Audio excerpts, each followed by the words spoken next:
वालेकुम अस्सलाम वरहमतुल्लाहि वबरकातुह। आपने पूछा कि एक इमाम का शरई पर्दा नहीं है, अपनी भाभी से वगैरह जो शरई पर्दा के हुकूक होते हैं वो नहीं है, तो क्या उसको मुस्तकिल इमाम बनना चाहिए कि नहीं।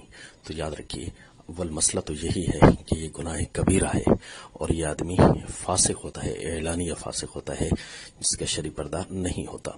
लेकिन इस वक्त अल्लाह माफ़ फरमाए कि 90% इस तरह समझ आ रही है कि लोगों के पर्दे शरई नहीं रहे, तो फिर उस वक्त चूंकि गुनाह आम हो चुका है, लिहाजा पीछे वाले भी अक्सरियत उन्हीं की होती है, लिहाजा जब सारे बराबर हैं तो उनको नमाज जमात छोड़नी नहीं चाहिए। अलबत्ता यह है कि अगर कोई शरई पर्दे वाला मौजूद है तो वो चाहे तो खुद देखे कि फितना ना बढ़ेगा, तो लिहाजा वो अपने आप को पेश कर सकता है इमामत के लिए, बल्कि उसके चाहिए कि इमामत के लिए अपने आप को पेश करे। और अगर देखे कि इसकी वजह से फितना बढ़ जाएगा तो लिहाजा वो फिर इंतजामिया पर छोड़ दे। इंतजामिया जाने और नमाजें जाने लोगों की, ये अल्लाह ताला खुद उनसे पूछेंगे।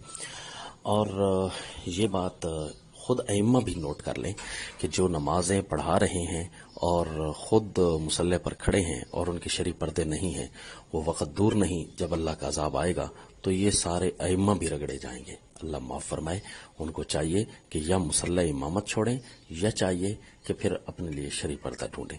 और शरई पर्दे का एहतमाम करना कोई ये जहन्नम नहीं बन जाएगी नौजुबिल्ला, बल्कि ये दुनिया में ही आप जन्नत कमा रहे होंगे। तो लिहाजा खुदारा वो वक़्त दूर नहीं कि जब इन नमाजों की वजह से नौजुबिल्ला फिर वबाल आने शुरू हो जाएंगे, और नौजुबिल्ला आ भी रहे हैं। आप देख लें मदारिस मसाजिद, उस वजह से जहां नमाजें बाजमात पढ़ी जा रही हैं, क्या लोग आगे जा रहे हैं कि पीछे आ रहे हैं। नौजुबिल्ला ये रिवर्स गेयर लगे हुए हैं, अल्लाह ताला माफ़ फरमाए। लिहाजा असल इसके जिम्मेदार इंतजामिया होती है। नंबर 2 इसके जिम्मेदार जो है इस गुनाह की और अजाब की जिम्मेदार वो अइम्मा होंगे जो खड़े हैं। और नंबर 3 फिर वो लोग होंगे जो कि खुद आगे आ सकते हैं और जानबूझकर अपने ऊपर झूठा सूफी पना गालिब कर देते हैं और आगे नहीं आते, नमाजें लोगों की नहीं बचा रहे। तो ये सारे के सारे अल्लाह न करे अगर अजाब आ गया तो मुलव्वस हो जाएंगे। लोगों को ये पैगाम पहुंचाइए कि खुदारा नमाजें तो हमारी अपनी हैं, ये नमाज तो ऐसी चीज है कि जिसमें अमाल में सबसे पहले दिन क़यामत पूछोगी।